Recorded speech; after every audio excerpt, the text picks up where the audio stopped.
Hello बच्चों, कैसे हो आप सब। आज अपन स्टार्ट करने वाले हैं क्लास 12th केमिस्ट्री में इलेक्ट्रोकेमिस्ट्री का पार्ट सेकंड। अगर अभी तक आपने प्रीवियस वीडियो नहीं देखा हो जिसमें अपन ने डैनियल सेल के बारे में अच्छे से स्टडी की थी, तो आप इस कार्ड पर क्लिक करके उसे विजिट कर सकते हैं। आज के वीडियो में अपन चैप्टर को आगे बढ़ाते हैं और चैप्टर का नेक्स्ट टॉपिक लेते हैं जो कि है नर्न्स्ट इक्वेशन। तो देखो, सबसे पहले अपन ये समझते हैं कि ये इक्वेशन कहाँ इस्तेमाल में ली जाएगी और क्यों इस्तेमाल ली जाएगी।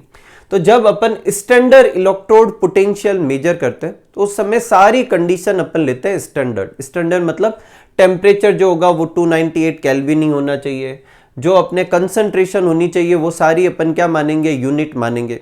लेकिन जब और कभी अपन इलेक्ट्रोड पोटेंशियल कैलकुलेट करेंगे तो जरूरी नहीं है कि सारों की कंसंट्रेशन यूनिट ही हो, कंसंट्रेशन कुछ और भी हो सकती है। और जब कुछ और होगी तो वैल्यू क्या आएगी, वो कैसे कैलकुलेट करेंगे, तो वो अपन करेंगे नर्न्स्ट इक्वेशन से कैलकुलेट करेंगे। ठीक है, तो एक अपन इक्वेशन मानते हैं, ये एक इलेक्ट्रोड इक्वेशन होगी, हाफ सेल रिएक्शन। एक M+N आयन है और वो N इलेक्ट्रॉन गेन करके M में कन्वर्ट हो जाता है।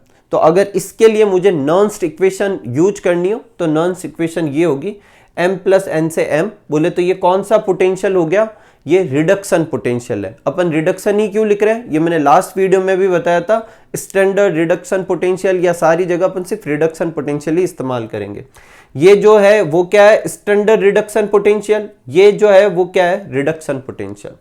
फिर -RT/NF, ये लॉग ln जब लिखते हैं तो लॉग के बेस में क्या होता है, e होता है, एक्सपोनेंट होता है। ठीक है, और जब खाली लॉग लिखेंगे तो वो होगा जब लॉग के बेस में कितना होगा, 10 होगा।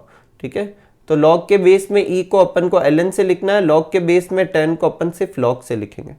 अगर मुझे इसको इसमें कन्वर्ट करना है तो कितने से मल्टीप्लाई कराते हैं, 2.303 से, या मैंने आपको केमिकल काइनेटिक्स में भी बताया था।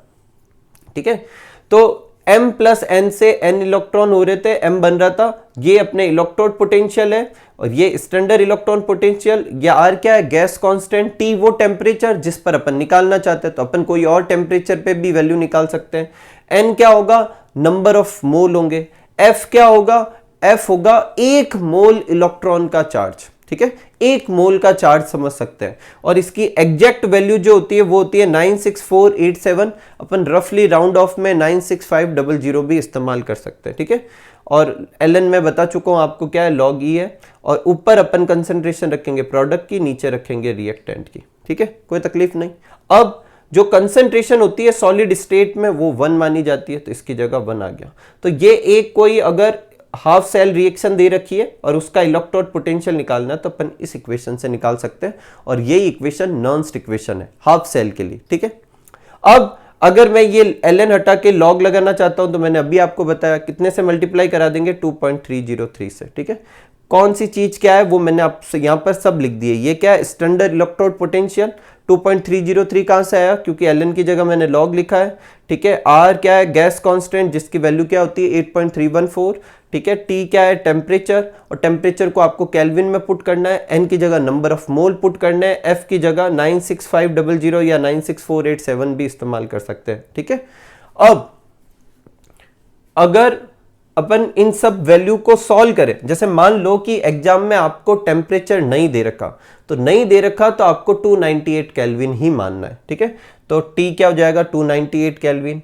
R क्या होता है, 8.314, इसकी वैल्यू फिक्स है। F की वैल्यू फिक्स है। तो N को छोड़ के जो भी रहा है उन सबको सॉल्व कर ले तो क्या आ जाएगा, 0.0591 आता है। अपन ने सिर्फ 0.059 तक लिखा। ठीक है, और नीचे N हो जाएगा। तो ये इक्वेशन भी लगा सकते हैं, लेकिन इसका इस्तेमाल कब करना है, जब टेम्परेचर नहीं दे रखा हो।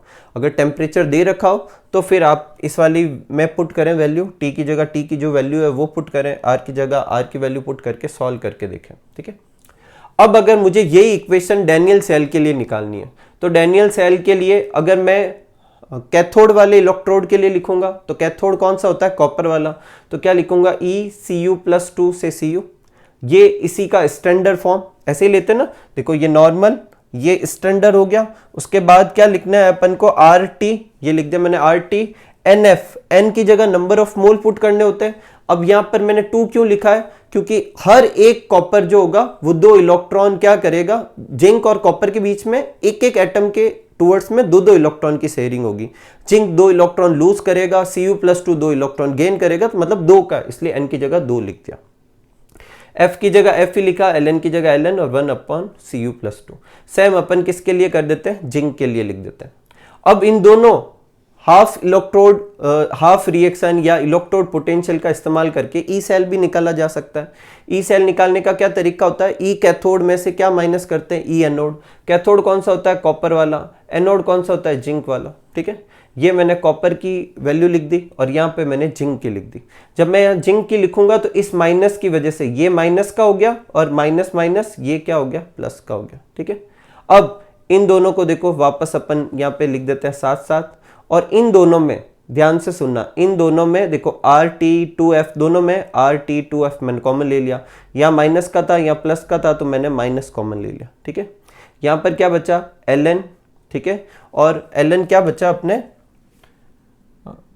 एक मिनट यहाँ पे देखो ध्यान से देखना, यहाँ पर क्या बचेगा अपने पीछे जो ब्रैकेट होगा उसमें एक बार तो बचेगा Ln 1/Cu+2 और माइनस Ln 1/Zn+2। ठीक है, अगर लॉग के बीच में माइनस का साइन आता है तो अपन अपॉन में लिखते हैं। किस में लिखते हैं, अपॉन में। तो एक बार लिख दिया Ln, एक बार लिखेंगे अपन इसको 1/Cu+2। ठीक है, और उसके अपॉन में लिखेंगे अपन, क्या लिखेंगे, 1/Zn+2। ठीक है, अब 1/Cu+2 1/Zn+2 ये ऊपर चला जाएगा तो Zn+2 ऊपर आ जाएगा, Cu नीचे हो जाएगा। ठीक है, ये अपनी इक्वेशन हो जाएगी। अगर अपन इस इक्वेशन की जगह लॉग लाना चाहे तो कैसे लाएंगे, Ln की जगह लॉग लिख देंगे, यहाँ क्या लिख देंगे 2.303 लिख देंगे, Rt और 2F हो जाएगा। अगर टेम्परेचर नहीं दे रखा हो तो अपन 0.059/2 लिख सकते हैं। ठीक है, एक क्वेश्चन है, जैसे ये एक क्या दे रखा है, सेल रिप्रेजेंटेशन दे रखा है, निकल से निकल +2 बन रहा है, Eg+ से Ag बन रहा है। अपन को एक तो रिएक्शन लिखनी है और एक ई सेल की इक्वेशन लिखनी है। तो रिएक्शन क्या होगी, ध्यान सुनना, यहाँ Ni ये ले लिया एनोड की तरह और कैथोड का अपन ने आयन ले लिया Ag+। उसके आगे मैंने 2 क्यों लगाया, क्योंकि निकल से निकल +2 जो बन रहा है, अगर आप ये डायरेक्ट नहीं लिख पाओ तो देखो मैं आपको एक तरीका और बताता हूं, उस तरीके से भी लिख सकते हैं। ध्यान से देखना, पहले अपन इसकी रिएक्शन लिखेंगे, Ni से क्या बनेगा, Ni+2 और क्या निकलेंगे, 2 इलेक्ट्रॉन निकल जाएंगे। ठीक है, फिर इसकी लिखेंगे Ag+ से क्या बनाना है अपन को, Ag। अब Ag+ से Ag बनाना होगा तो 1 इलेक्ट्रॉन क्या करेंगे, गेन करेंगे। लेकिन प्रॉब्लम ये है कि ये तो 2 इलेक्ट्रॉन लूज कर रहा है, तो यहाँ पे 2 Ag ले लेंगे, 2 इलेक्ट्रॉन गेन कर लेंगे, 2 Ag बन जाएंगे। ठीक है, फिर अपन क्या करेंगे, 2 इलेक्ट्रॉन से 2 इलेक्ट्रॉन कट कर देंगे, रिएक्शन क्या हो जाएगी, निकल ये इस तरफ, ये 2Ag+ इस तरफ वाले लिख दिए, फिर इस तरफ वाले लिखेंगे Ni+2 और क्या लिख देंगे 2Ag। देखो ये वाली रिएक्शन आ गई। ठीक है, अब अपन को इसके लिए ई सेल लिखना है। ई सेल कैसे लिखेंगे, देखो ई सेल फिर E0 सेल। ठीक है, उसके बाद -RT और देखो यहाँ पर 2 क्यों लिखा था, क्योंकि 2 इलेक्ट्रॉन की लेन देन थी, यहाँ पर भी 2 की है इसलिए 2 ही लिखेंगे, F की जगह F ही लिखेंगे, Ln की जगह Ln ही लिखेंगे। ऊपर कौन सा लिखेंगे, जो प्रोडक्ट साइड में है, और इधर कौन सा लिखेंगे, जो रिएक्टेंट साइड में। ठीक है, Ag के आगे क्या था, 2 था, तो अपन ने पावर में क्या लिख दिया, 2 लिख दिया। कोई तकलीफ, वापस रिपीट कर रहा हूं, अगर मुझे किसी सेल की ई सेल की रिएक्शन लिखनी है तो कैसे लिखेंगे, E cell equal to E0 cell minus RT/NF। N की जगह क्या लिखेंगे, जितने इलेक्ट्रॉन की लेन देन हो रही है, 2 की हो रही है इसलिए 2 लिख दिया। फिर Ln, इधर की तरफ क्या लिखेंगे, जो प्रोडक्ट साइड में आयन है वो, और इधर की तरफ क्या लिखेंगे, जो रिएक्टेंट की तरफ आयन है वो लिख देंगे। ठीक है, इसके आगे अपन ने पावर में 2 क्यों लगाया, क्योंकि यहाँ पर आगे क्या था, 2 था। इसकी पावर में कुछ क्यों नहीं लगाया, क्योंकि निकल +2 के आगे कुछ भी नहीं है। तो सेल के लिए लिखना है तो इस पैटर्न में, और इलेक्ट्रोड पोटेंशियल के लिए लिखना है तो इस पैटर्न में। सॉल्व करते समय Ln की जगह अपन 2.303 भी लिख सकते हैं। टेम्परेचर नहीं दे रखा हो तो N को छोड़ के बाकी सब की जगह अपन 0.059 भी लिख सकते हैं। ठीक है, कोई तकलीफ नहीं। जैसे अगर इसी इक्वेशन को अगर मुझे टेम्परेचर नहीं दे रखा और मुझे वही मानना है कि भाई 25 डिग्री सेंटीग्रेड में, ऐसे भी लिख सकता हूँ, E = E0 सेल, ठीक है, -0.059/2 और फिर लॉग, हाँ ये जब वैल्यू लिखेंगे तो अपन लॉग में कन्वर्ट कर चुके हैं, लॉग ऊपर Ni+2 और नीचे क्या हो जाएगा, Ag+ की पावर 2 हो जाएगी। ठीक है, तो इस पूरे आर टी एफ और एल एन पूरे की जगह क्या लिख सकते हैं 0.059 भी लिख सकते हैं। ठीक है, एक बार आप ये नोट कीजिए, फिर अपन कुछ और भी पॉइंट देखते हैं नॉन्स्ट इक्वेशन के।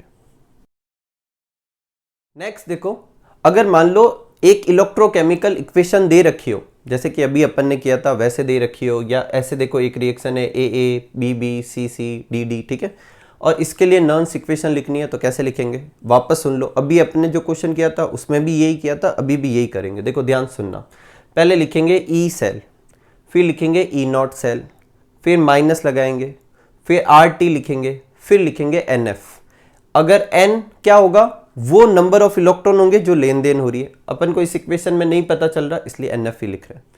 फिर यहाँ एल एन, ठीक है, ऊपर किसकी कंसंट्रेशन लिखेंगे, प्रोडक्ट की, नीचे किसकी लिखेंगे, रिएक्टेंट की। तो यहाँ प्रोडक्ट कौन थे, सी और डी, तो सी और डी लिख दिए। रिएक्टेंट कौन थे, ए और बी लिख दिए। ठीक है, अब जो आगे नंबर होता है वो कहाँ लगा देते हैं, पावर में। जैसे अभी एजी प्लस के ऊपर भी अपन ने 2 लिखा था क्योंकि वो आगे नंबर था। ठीक है, और ये जो रेशियो होता है जिसमें ऊपर प्रोडक्ट की कंसंट्रेशन लिखते हैं, नीचे रिएक्टेंट की कंसंट्रेशन लिखते हैं, उसे क्यू कहते हैं। क्या कहते हैं, क्यू। ठीक है, तो क्वेशेंट जैसे समझ सकते हो। तो एक जनरल रिएक्शन के लिए नॉन्स्ट इक्वेशन कुछ इस पैटर्न की होती है। अब जब जनरली अपन कोई एक सेल की रिएक्शन लिखते हैं, जैसे अपन क्या लेते हैं, डैनियल सेल लेते हैं, तो डैनियल सेल के लिए इक्वेशन लिखते समय अपन क्या लिखते हैं, ऐसे लिखते हैं Zn प्लस Cu प्लस 2, और फिर क्या होता है Zn प्लस 2, और क्या बन जाता है Cu। तो उस केस में ये का यही पैटर्न रहेगा, ई नॉट सेल ही लिखेंगे, आर टी ही लिखेंगे, बस एन की जगह अब पता चल रहा है कि 2 इलेक्ट्रॉन की लेन देन हो रही है तो 2 लिख देंगे, एल एन की जगह एल एन ही लिखेंगे।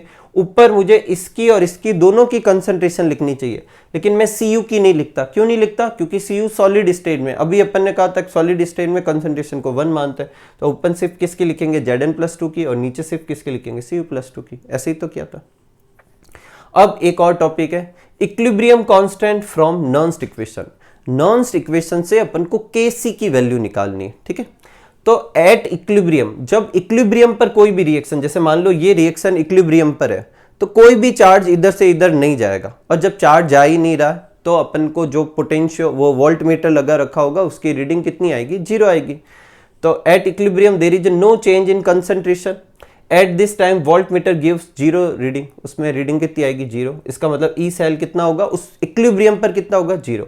तो ये वाली इक्वेशन वापस मैंने लिख दी, और जहाँ ई सेल लिखा होता वहाँ 0 लिख दिया। तो 0 equal to E not cell minus R T N F L N, और ये पूरा। ठीक है, अब अपन क्या करेंगे, ये जो कंसंट्रेशन का रेशियो है जो अभी तक क्यू कहलाता था, ये ही इक्विलिब्रियम कांस्टेंट कहलाता है। अपने पिछले साल इक्विलिब्रियम वो वाला जो चैप्टर था केमिकल इक्विलिब्रियम, उसमें पढ़ा होगा। ऊपर अगर प्रोडक्ट की कंसंट्रेशन लिखे, नीचे रिएक्टेंट की कंसंट्रेशन लिखे, वहां अपन एक्टिव मास कहते थे। अगर लिखे, अगर इक्विलिब्रियम पॉइंट नहीं है तब तो, या इक्विलिब्रियम पॉइंट हो या कोई भी पॉइंट हो, तब तो उसे क्यू कहते हैं। और सिर्फ इक्विलिब्रियम पॉइंट स्पेसिफाई करके अपन को कहे तो क्यू की जगह अपन Kc लिख सकते हैं। क्या लिख सकते हैं, Kc। Kc क्या होता है, इक्विलिब्रियम कांस्टेंट। तो अब मैं इस पूरे की जगह क्यू ना लिखकर मैंने क्या लिख दिया, Kc। Kc क्यों लिखा, क्योंकि मैंने वो कंडीशन पुट की है इक्विलिब्रियम की। क्या कंडीशन पुट की है, ई सेल की जगह 0 लिख रहा हूं, तो E not cell minus R T L N, और ये पूरा किसके बराबर हो जाएगा, Kc के बराबर। अब ये माइनस का था, इसको उधर भेज देंगे, तो ई नॉट सेल की वैल्यू क्या हो जाएगी, R T N F L N, और इस पूरे की जगह तो क्या लिख दिया, Kc लिख दिया। वापस रिपीट कर रहा हूँ, ये देखो ई नॉट सेल, ये दूसरी साइड में आ गया R T N F L N, और इस पूरे की जगह मैंने क्या लिखा, Kc।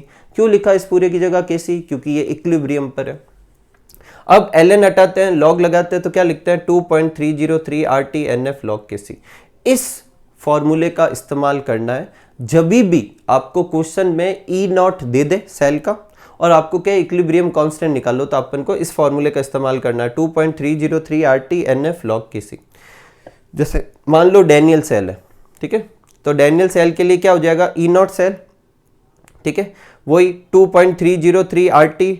अब देखो अपन स्टार्ट से करते हैं एक बार, E not cell R T N F L N, ऊपर किसकी प्रोडक्ट की कंसंट्रेशन, नीचे किसकी रिएक्टेंट की कंसंट्रेशन, और ये कंसंट्रेशन का जो रेशियो है वो क्या कहलाएगा, Kc। Kc क्यों कहला रहा है, मैं ई सेल 0 ले रहा हूं, तो ई नॉट सेल का क्या आ गया, R T N F L N Kc आ गया। ठीक है, ln की जगह अपन log भी लिख सकते हैं 2.303 RT। नीचे 2 क्यों लिख दिया अपन ने, क्योंकि डैनियल सेल के केस में 2 इलेक्ट्रॉन का होता है।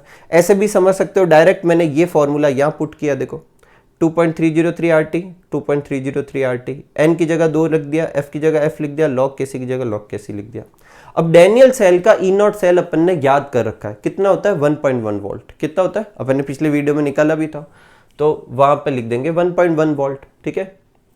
और 2.30 की जगह 2.303, R की जगह 8.314, T की जगह 298, 2 की जगह 2 और F की जगह 96500। अभी अपन ने देखा था इन 2 को छोड़ के बाकी सबकी कैलकुलेशन करते तो कितना आता है 0.059 अपॉन 2 log Kc हो गया। अब मुझे Kc निकालना है, तो पहले इसको इधर भेज दूंगा, फिर इसको नीचे भेजूंगा, तो log Kc की वैल्यू आ जाएगी 37.28। इतना अपन खुद कर सकते हैं। उसके बाद Kc निकालने के लिए क्या लेंगे, एंटी लॉग। अगर एग्जाम में अपन बोर्ड के एग्जाम दे रहे हैं या कोई कंपटीशन के एग्जाम दे रहे हैं, तो अपन उससे ज़्यादा तो बिना टेबल के कैसे करेंगे, तो छोड़ देंगे। तो Kc इक्वल टू कितना जाएगा, एंटी लॉग 37.28 का निकालेंगे तो ये आंसर आ जाएगा, ठीक है। अगर नहीं हो तो आप उतना लिख दें, खाली log Kc इक्वल टू 37.28, ठीक है।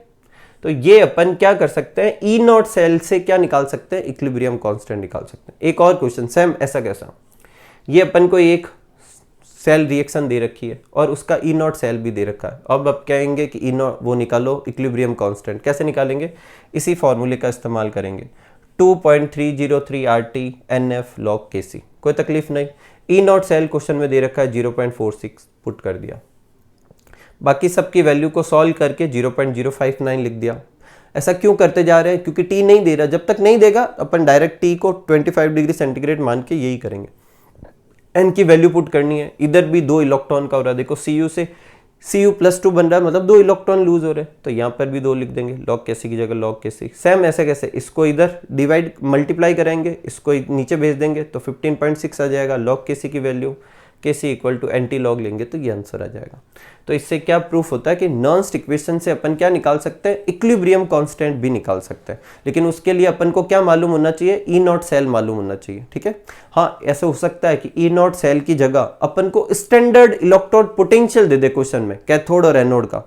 ऐसे केस में अपन ई नॉट सेल कैसे निकालेंगे, ई नॉट वो जो कैथोड का होगा उसमें से ई नॉट जो एनोड का होगा उससे माइनस कर देंगे, जैसे अपन ने डैनियल सेल में किया था। 1.1 कैसे निकाला था, 0.34 में से माइनस किया था, माइनस का 0.76 तो 1.1 आ गया था। ये एक और कर सकते हैं, मतलब ई नॉट सेल पता हो तो इक्विलिब्रियम कांस्टेंट निकाल सकते हैं इस फॉर्मूले से। ओके, आगे बढ़ते हैं और एक और क्वेश्चन लेते हैं। देखो एक क्वेश्चन दे रखा है, Mg से 2Ag प्लस रिएक्ट कर रहा है, Mg+2 बन रहा है और 2Ag बन रहा है। ये जो 2Ag और Mg+2 के ब्रैकेट में लिखा हुआ, ये क्या लिखी हुई है, कंसंट्रेशन लिखी हुई है। इन दो की कंसंट्रेशन क्यों नहीं दे रखी, क्योंकि अपन ने अभी देखा सॉलिड स्टेट में कंसंट्रेशन कितनी लेनी है 1, तो इनका तो लफड़ा है ही नहीं। अपन को इस क्वेश्चन में एक तो सेल का रिप्रेजेंटेशन करना है और एक अपन को ई सेल निकालना है, ई नॉट सेल गिवन है, ठीक है। अब ध्यान से सुनना, पहले सेल रिप्रेजेंटेशन करते हैं। सेल रिप्रेजेंटेशन करने के लिए क्या करना होता है, 2 लंबी लाइनें खींचते हैं। ये किसके लिए खींचते हैं, सॉल्ट ब्रिज के लिए। इस तरफ अपन लिखते हैं एनोड को, इस तरफ लिखते हैं कैथोड को। एनोड कौन सा होता है, जो इलेक्ट्रॉन लूज करके ऑक्सीडेशन शो करेगा। तो देखो Mg से क्या बन रहा है, Mg+2, तो ये एनोड है, तो ये लिख दिया Mg और ऐसे लिख देंगे Mg+2, ठीक है। एक्वस और इसके ब्रैकेट में सॉलिड, ये भी लिख सकते हैं। इस तरफ क्या लिखेंगे, इस तरफ दूसरा वाला आयन लिखेंगे। दूसरा वाला आयन कौन सा है, Ag+, और क्या होगा Ag। ये हो गया सेल रिप्रेजेंटेशन, ठीक है। यहां पर वो 2 लिखने की कोई नीड नहीं है, ठीक है। अब अपन को ई सेल निकालना है। अभी नॉन्स इक्वेशन लगाएंगे। नॉन्स इक्वेशन क्या कहती है, E cell equal to E not cell minus RT/NF ln, ऊपर कौन सा रखेंगे, जो इस तरफ आयन है Mg+2, इधर कौन सा रखेंगे, जो इस तरफ आयन है Ag+। उसके ऊपर ये पावर में 2 क्यों किया, Ag+ के आगे क्या था 2, जो नंबर होगा वो ऊपर लिख देंगे, कोई तकलीफ नहीं। E cell, E not cell की वैल्यू कहां से लाएंगे, क्वेश्चन में दे रखी है, पुट कर देंगे। इसकी जगह ई नॉट सेल देने की जगह ध्यान से सुनना, Ag का स्टैंडर्ड पोटेंशियल और Mg का स्टैंडर्ड पोटेंशियल दे सकते हैं। उस केस में आपको कैथोड में से एनोड का माइनस करके ई नॉट सेल निकाल लेना, ठीक है। या डायरेक्ट दे रखा है, डायरेक्ट पुट कर देंगे। फिर ln हटा के log लगा देंगे। RT की जगह RT 2.303 आ ही गया क्योंकि log लिखा है। NF की जगह 2F लिख देंगे। 2 क्यों लिख लेंगे, 2 इलेक्ट्रॉन की लेन देन हो रही है। या Mg+2 की कंसंट्रेशन कहां से लाएंगे, देखो क्वेश्चन में ब्रैकेट में लिखा हुआ है 0.01 और यहां लिख देंगे नीचे किसकी लिख देंगे, Ag+ की, जो यहां दे रखी है। अब अपन सॉल्व करते हैं, 2 को छोड़ के बाकी सबको सॉल्व करेंगे तो 0.059 आता है, पुट कर देंगे, ठीक है। लॉग 0.01 को लिख देंगे 10 की पावर -2 और इसको लिख देंगे 10 की पावर -4, उसकी पावर थी तो कितनी हो जाएगी, 10 की पावर -8 हो जाएगी, ऊपर जाएगा तो क्या हो जाएगी, 10 की पावर 6 हो जाएगा, ठीक है। अब 10 की पावर 6 क्या हो जाएगा, 6 log 10, क्या हो जाएगा, 6 log 10, तो 6 आगे आ जाएगा और log 10 की वैल्यू तो 1 होती है, 6 को इससे मल्टीप्लाई कराएंगे तो ये आ जाएगा, माइनस कर देंगे तो ये आ जाएगा, ये अपने ई सेल निकल गया। क्या इससे अपन इक्विलिब्रियम कांस्टेंट निकाल सकते हैं, ऑफ कोर्स निकाल सकते हैं, क्योंकि मुझे ई नॉट सेल दे रखा है तो इक्विलिब्रियम कांस्टेंट तो निकाल ही सकता हूं। क्या फॉर्मूला लगूंगा, अभी जो मैंने फॉर्मूला बताया था ई नॉट सेल का वो फॉर्मूला अपन यहां पर भी इस्तेमाल कर सकते हैं। कौन सा फॉर्मूला था, अपने 0.059, मतलब ये RT/ln/f की जगह डायरेक्ट लिख रहा हूं, नीचे 2 और फिर log Kc, ठीक है। तो ई नॉट सेल की वैल्यू क्वेश्चन में दे रखी है 3.17, इधर ट्रांसफर कर देंगे, इधर ट्रांसफर करके log Kc निकाल लेंगे और एक बार log Kc की वैल्यू निकलेगी तो Kc कैसे निकालेंगे, एंटी लॉग लेके, ठीक है।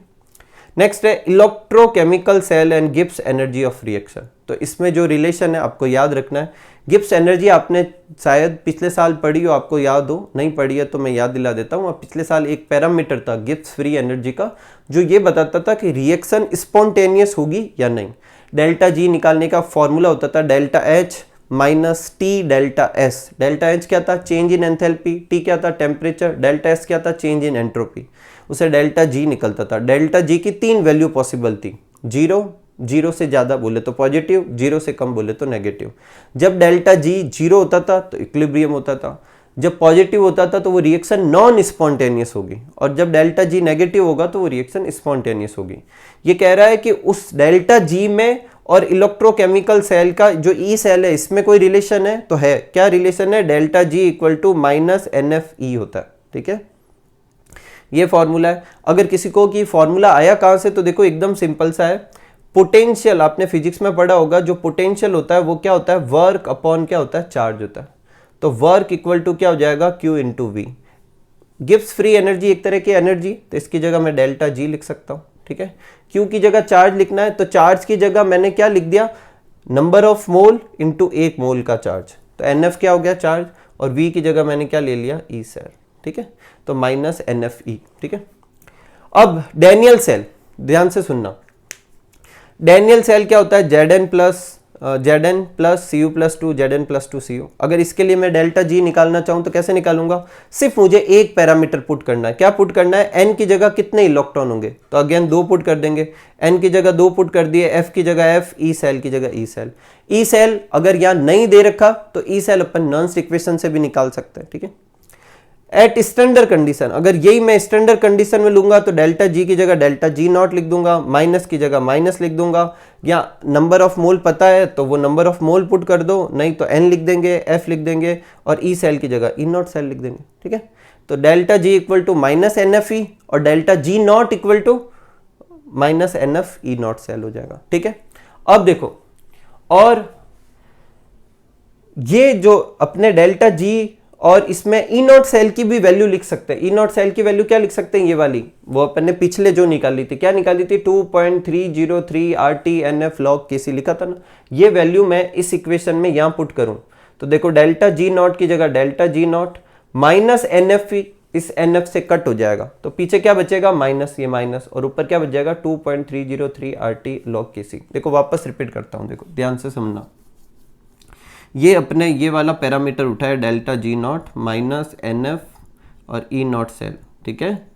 अब जो ई नॉट सेल है उसकी जगह क्या लिख सकता हूँ, ई नॉट सेल की वैल्यू लिख सकता हूँ, जो कि वैल्यू क्या थी, अपन ने पीछे निकाली थी, 2.303 RT/NF और log Kc, ठीक है। NF से NF कट गया तो डेल्टा जी नॉट की क्या वैल्यू आ गई, -2.303 RT log Kc, ठीक है। तो इक्विलिब्रियम कांस्टेंट और स्टैंडर्ड गिब्स फ्री एनर्जी में ये रिलेशन होता है, ठीक है।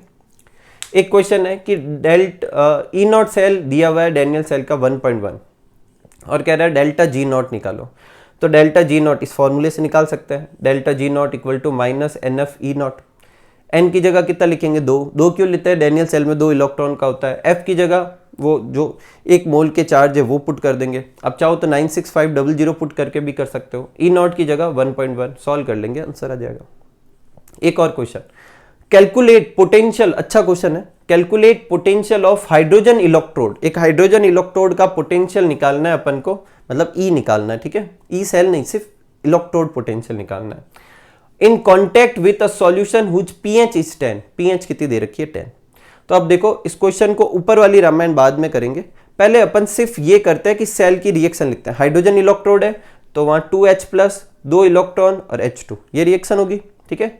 अब अपन इसके लिए E लिखते हैं, तो E इक्वल टू क्या होगा, E नॉट स्टैंडर्ड पोटेंशियल किसका, हाइड्रोजन का, -2.303 RT/NF log 1/H+। 1 क्यों किया, इस तरफ तो क्या है H2, इसको हटा देंगे 1 और H के H+ लिख दिया, यहाँ आगे क्या लिखा हुआ 2, उधर पावर लिख देंगे, ठीक है। अब मेरी बात ध्यान सुनना, अब इस क्वेश्चन को इस फॉर्मूले से करने में एक ही समस्या है। समस्या क्या है, H+ कहां से लाए। तो देखो क्वेश्चन में कह रहा है कि pH जो है वो 10 दे रखी है, कितनी दे रखी है 10। तो इसको समझते, देखो pH कितनी दे रखी है 10। pH का फॉर्मूला होता है -log कंसंट्रेशन ऑफ H+, वो कितनी दे रखी है 10। अपन को पता है कि जब अपन किसी चीज का लॉग लेते हैं तो सिर्फ पावर बच जाती है। तो अब बताओ 10 लाने का क्या तरीका होगा, 10 के ऊपर कितनी पावर लगाओ, 10 ही लगा दो, तभी तो 10 आएगा। आगे माइनस का है तो अपन पावर क्या लगा देंगे, माइनस की 10। तो अगर H+ की जगह मैं 10 की पावर -10 पुट करता हूं तो आंसर 10 आ जाएगा। इसलिए H+ की वैल्यू कितनी हो जाएगी, 10 की पावर -10। अब बस इस क्वेश्चन में सब पता है, E निकालना है। E नॉट ये स्टैंडर्ड इलेक्ट्रोड पोटेंशियल हाइड्रोजन का, SHE का कितना होता है 0, तो 0 लिख देंगे। इन पूरों को सॉल्व करते तो 0.0591 और नीचे कितना आ जाएगा 2। 2 क्यों आ गया, 2 इलेक्ट्रॉन का हो रहा है लॉग। अब यहां पे देखो 1 की जगह 1, H+ की जगह कितना लिखना है 10 की पावर -10, उसके आगे 2 लिखा हुआ ऊपर पावर में, तो 10 की पावर -10 की पावर 2 कितना हो जाएगा 10 की पावर -20, और ऊपर जाएगा तो क्या हो जाएगा प्लस का 20। इसको सॉल्व करेंगे तो क्या हो जाएगा 20 log 10, और log 10 कितना होता है 1, तो पीछे क्या बच जाएगा सिर्फ 20, ये लिख दिया 20। सॉल्व कर दिया, ये आ गया, ठीक है। एक और तरीके से देखो कुछ टीचर्स सॉल्व करते हैं, मतलब सेम ही है, ऐसे कुछ अलग कुछ भी नहीं है। वो ऐसे लिखा देते हैं H+, 1 इलेक्ट्रॉन और यहाँ लिखा देते हैं हाफ H2, ठीक है। अगर ऐसे लिखते हैं तो मेरा फॉर्मूला क्या हो जाएगा, E नॉट ये H+ H2 -2.303 RT और या NF में N की वैल्यू मैं यहाँ इस बार कितनी पुट करूंगा 1 ही पुट करूंगा, ठीक है। और log फिर 1 सिर्फ H+ ही आएगा, ठीक है। उसके ऊपर पावर 2 लगेगी नहीं क्योंकि यहाँ आगे 2 है ही नहीं। इससे भी सॉल्व करके देखना, ये का यही आंसर आएगा, सेम ही है, कुछ अलग नहीं, ठीक है। तो ये एक अच्छा क्वेश्चन है, pH की वैल्यू दे देंगे और उससे अपन को निकालनी। अगर मान लो pH दे रखी है 7 तो अपन कंसंट्रेशन क्या लेंगे 10 की पावर -7। अगर pH 6 दे रखी है तो 10 की पावर -6। अगर pH 13 दे रखी है तो 10 की पावर -13, ठीक है। कोई तकलीफ नहीं अपन को, तो ये अपन सॉल्व कर लेते हैं, ठीक है। एक देखो लास्ट क्लास में जब मैंने स्टैंडर्ड इलेक्ट्रोड पोटेंशियल कैलकुलेट करवाया था तो एक इलेक्ट्रोकेमिकल सीरीज के बारे में कुछ पॉइंट बताने थे, वो मैं बताना भूल गया था। तो एक बार आप ये नोट कर लीजिए, ये टॉपिक अपने नॉन्स इक्वेशन वाला टॉपिक पूरा हो गया। एक बार मैं उसके कुछ की पॉइंट बता देता हूँ आपको, फिर अपन आज के वीडियो को एंड करते हैं। तो नेक्स्ट है अपने इलेक्ट्रोकेमिकल सीरीज। आप चाहो तो इसे अगर आप एक साथ वीडियो नोट करते हो तो पहले या नॉन्स इक्वेशन से पहले भी नोट कर सकते हो, ठीक है। तो देखो इलेक्ट्रोकेमिकल सीरीज में क्या होता है कि अपन बहुत सारे एलिमेंट के लिए, ध्यान सुनना, बहुत सारे एलिमेंट को एक सीरीज में अरेंज करते हैं decreasing order of standard reduction potential के हिसाब से। मतलब जो सबसे ऊपर लिखेंगे उसका स्टैंडर्ड रिडक्शन पोटेंशियल सबसे ज्यादा होगा, और फिर नीचे नीचे कम कम करते करते सबसे लास्ट में लिखेंगे उसका स्टैंडर्ड रिडक्शन पोटेंशियल सबसे कम होगा। वो जो सीरीज बनेगी उसे कहेंगे इलेक्ट्रोकेमिकल सीरीज। पूरी सीरीज आपके बुक में दे रखी है, आपको याद करने की कोई नीड नहीं है। कुछ की पॉइंट अपन को समझने हैं, वो ध्यान से सुनना। सबसे ज्यादा स्टैंडर्ड रिडक्शन पोटेंशियल किसका होता है याद रखना है, वो होता है फ्लोरीन का, और कितना होता है 2.87, ठीक है। सबसे कम किसका होता है वो भी अपन को याद रखना है, लिथियम का, वो कितना होता है -305, ठीक है, -3.05, ठीक है। और इसके बीच में कॉपर भी आता है, ठीक बीचों बीच में हाइड्रोजन आता है जिसका 0 लेते हैं। हाइड्रोजन के ऊपर वालों की सारों की रीडिंग प्लस की है, हाइड्रोजन के नीचे वालों की सारों की वैल्यू कितने आएगी, माइनस में आएगी। ठीक है, नीचे से ऊपर की तरफ बढ़ रहे हैं तो स्टैंडर्ड रिडक्शन पोटेंशियल क्या हो रहा है, बढ़ रहा है। रिडक्शन पोटेंशियल बढ़ रहा है, इसका मतलब ऊपर जाते समय वो रिड्यूस आसानी से होंगे। और अगर कोई चीज खुद आसानी से रिड्यूस हो रही है तो वो सामने वाले का क्या कर रही है, ऑक्सीडेशन। इसका मतलब वो ऑक्सीडाइजिंग एजेंट है। जो आसानी से रिड्यूस हो वो कैसे एजेंट होते हैं, ऑक्सीडाइजिंग एजेंट, क्योंकि वो सामने वाले का ऑक्सीडेशन करते हैं। तो जैसे जैसे ऊपर जा रहे हैं, मतलब ये सबसे ऊपर है तो इसका स्टैंडर्ड रिडक्शन पोटेंशियल सबसे ज्यादा होगा, ये सबसे आसानी से रिड्यूस होगा और ये सबसे स्ट्रॉन्गेस्ट ऑक्सीडाइजिंग एजेंट हुआ। ठीक है, नीचे आते हैं तो रिडक्शन पोटेंशियल कम होता जाएगा, ये मुश्किल से सबसे कम टेंडेंसी रखेगा रिड्यूस होने की, इसलिए लीस्ट या वीकेस्ट ऑक्सीडाइजिंग एजेंट होगा इस सीरीज में। अगर मुझे रिड्यूसिंग एजेंट का आंसर देना है तो जस्ट फ्लिप कर दूंगा, ऊपर से नीचे की तरफ जाऊंगा तो रिडक्शन पोटेंशियल कम होता जाएगा। जब रिडक्शन पोटेंशियल कम हो रहा है तो वो रिड्यूस तो आसानी से नहीं होना चाहता, तो क्या होना चाहता है, ऑक्सीडाइज्ड होना चाहता है। ठीक है, तो अगर मैं नीचे की तरफ बढ़ता हूं तो वो ऑक्सीडाइज आसानी से होगा, और ऑक्सीडाइज आसानी से होगा तो इसका मतलब नीचे की तरफ जाने पर रिड्यूसिंग एजेंट बढ़ते जाएंगे। तो सबसे इस पूरी टेबल में सबसे स्ट्रॉन्ग रिड्यूसिंग एजेंट कौन होगा, ये, और सबसे वीक रिड्यूसिंग एजेंट कौन सा होगा, ऊपर वाला। ये क्लियर हुआ? नहीं तो आप एक बार रिवाइंड करके वापस सुनने से। एक और चीज, अगर मान लो मुझे कोई भी दो वैल्यू दे दे, जैसे ये दो वैल्यू दे दे और कहे कि ये दोनों स्टैंडर्ड रिडक्शन पोटेंशियल की है, अब कहेंगे इसमें कैथोड कौन सा है, एनोड कौन सा। तो कैथोड वो होता है जहां रिडक्शन होता है, और रिडक्शन कौन आसानी से होता है, जो ऊपर आता है। तो इन दोनों में कौन ऊपर आ रहा है, ये, तो ये कैथोड का काम करेगा, ये एनोड का काम करेगा। अगर इसमें और इसमें पूछा जाए तो ये कैथोड का काम करेगा, ये एनोड का काम करेगा। इन दोनों में पूछा जाए तो ये कैथोड का करेगा, ये एनोड का करेगा। इसमें और इसमें पूछा जाए तो ये कैथोड का और ये एनोड का। अपन ने डैनियल सेल बनाया भी था। क्या ये कभी एनोड का काम करेगा? नहीं। क्या ये कभी कैथोड का काम करेगा? नहीं, क्योंकि इससे कैथोड का काम एनोड का काम, ये जो है ये हमेशा एनोड ही होगा। कैथोड तब होगा जब इससे भी कोई कम होगा, पर इससे कम तो किसी का होता ही नहीं, लिस्ट है। तो ये हमेशा ही एनोड होगा, ये हमेशा ही क्या होगा, कैथोड। बाकी सब कैथोड एनोड हो सकते हैं, आप किसके साथ पेयर बनाते हो उसके ऊपर डिपेंड करता है। ठीक है, एक बुक में और लाइन लिखी हुई है, उससे भी सुन लो। बुक में लिखा हुआ है कि अगर किसी का पोटेंशियल प्लस का आता है तो इसको क्या समझेंगे, इसको समझेंगे उसकी रिड्यूस फॉर्म हाइड्रोजन से ज्यादा स्टेबल है। ठीक है, तभी तो उसका प्लस आ रहा है। और अगर किसी का नेगेटिव आ रहा है, इसका मतलब उसकी रिड्यूस फॉर्म हाइड्रोजन से कम स्टेबल है। इसका मतलब वो रिड्यूस नहीं होना चाहता, वो क्या होना चाहता है, ऑक्सीडाइज्ड होना चाहता है। ठीक है, तो ये इलेक्ट्रोकेमिकल सीरीज के बारे में था।